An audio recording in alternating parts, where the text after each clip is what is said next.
फैसला मैं करूं। My country hearkens for me. Why should I waste my time here? दो जुल्फिकार अली भुट्टो है, एक जो यहाँ खड़ा है और दूसरे आप, हर एक आप में। हम समझते हैं कि वो आवाम का एक आवाज़ था, तो वो बातें भी जो है वो ज़्यादा इंटेलेक्चुअल या कोई ज़्यादा गहरी या इस तरह से नहीं, अवामी ज़ुबान में बात करता था।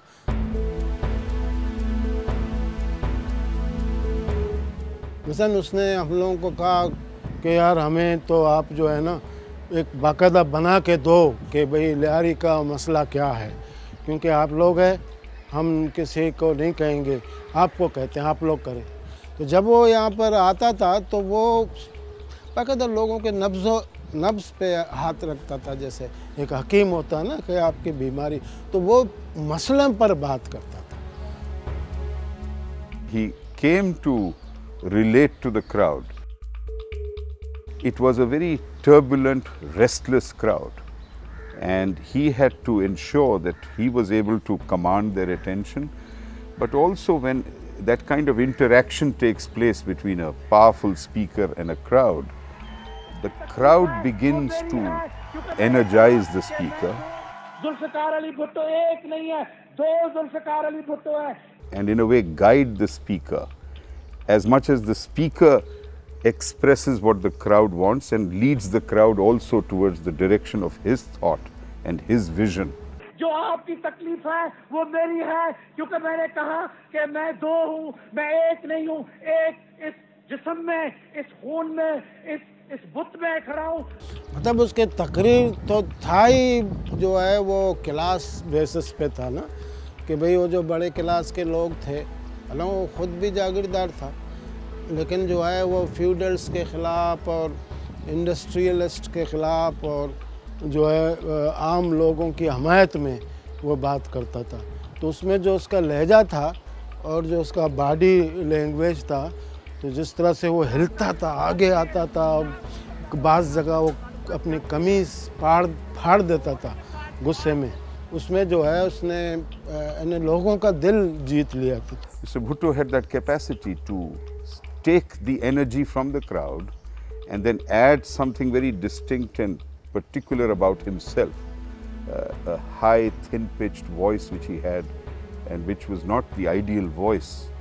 And over years it became more resonant, and not just vocally resonant but thematically resonant, because he began to genuinely reflect what aspirations the people had, which had not been voiced and expressed the way he was able to express, in a candid way and in a very stark manner. Lebanon, Morocco, Marrakesh, Algeria, सब मुसलमानों के साथ अच्छे ताल्लुकात चाहते हैं।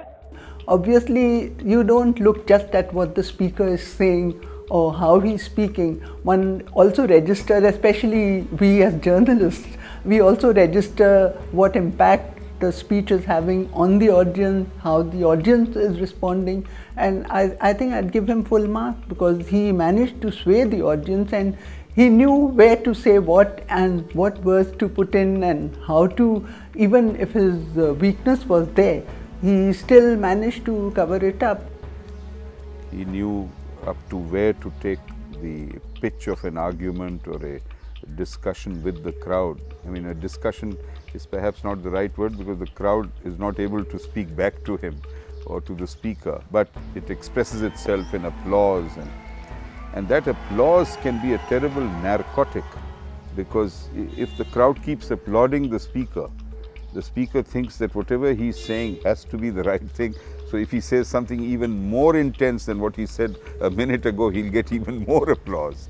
And that narcotic can be very, very dangerous. Because I still remember that very famous speech in which he said कि मैं शराब तो पीता हूँ लेकिन गरीबों का खून तो नहीं पीता. Now you see, that had a very big impact on the people, and it was in his own defense against the religious lobbies who were accusing him of being un-Islamic and of drinking and things like that. So I think he was a very good orator. That is one thing I think I'm sure his enemies would also concede. हाँ मतलब एक काम हो के तकरीर नहीं करता था ना, एक जैसे एक आदमी आते ही चिल्लाना शुरू कर दे, हाँ, और चिल्लाने के साथ साथ ज़ोर ज़ोर से, मतलब वो बाज़ औक़ात तो सामने माइक वाइक गिर जाते थे और अल्फाज जो है चूज़ करने के लिए जो है उसको हो सकता है कुछ उर्दू अल्फाज नहीं आते हैं तो वो उसको सिंधी में कहता था, फिर कहता था यार आप लोग अगर नहीं समझते तो आप बताओ कि ये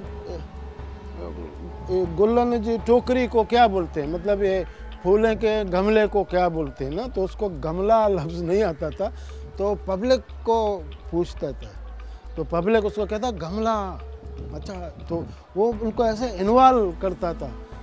अच्छा ठीक है, आपकी बात मान ली, आपकी बात, बैठ जाओ बैठ जाओ बैठ जाओ बैठ जाओ बैठ जाओ बैठ जाओ बैठ जाओ, सुन लो सुन लो सुन लो सुन लो।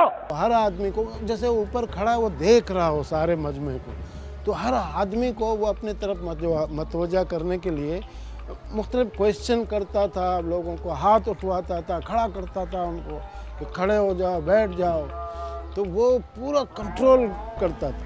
And then the crucial decision on the recognition of Bangladesh, you know, the crowd in Nishtar Park. I mean, he was astute enough to know that the crowd was intelligent enough to realize that this was a fait accompli, that we could not undo what had already happened. And it was just a question of time. But in order to ensure that the people were seen to be with him, he addressed a crowd and he asked them for permission to recognize the reality of Bangladesh, and of course they gave it to him. Without actually implementing that ideology and giving it, translating it into reality, he still managed to create the impression that it is there, and like people thought he's sort of secular, although we know what he did to the Ahmadis, so that was not something very secular, and but in a way it also proved to be his downfall, in the sense that the PNA movement after General Zia had taken over, that was all there. I mean, the religious parties won support, or whatever support they got. It was because they were constantly projecting him as anti-religion and I mean, well, they actually don't even use the word secular, they just say ladeen, meaning irreligious and things like that.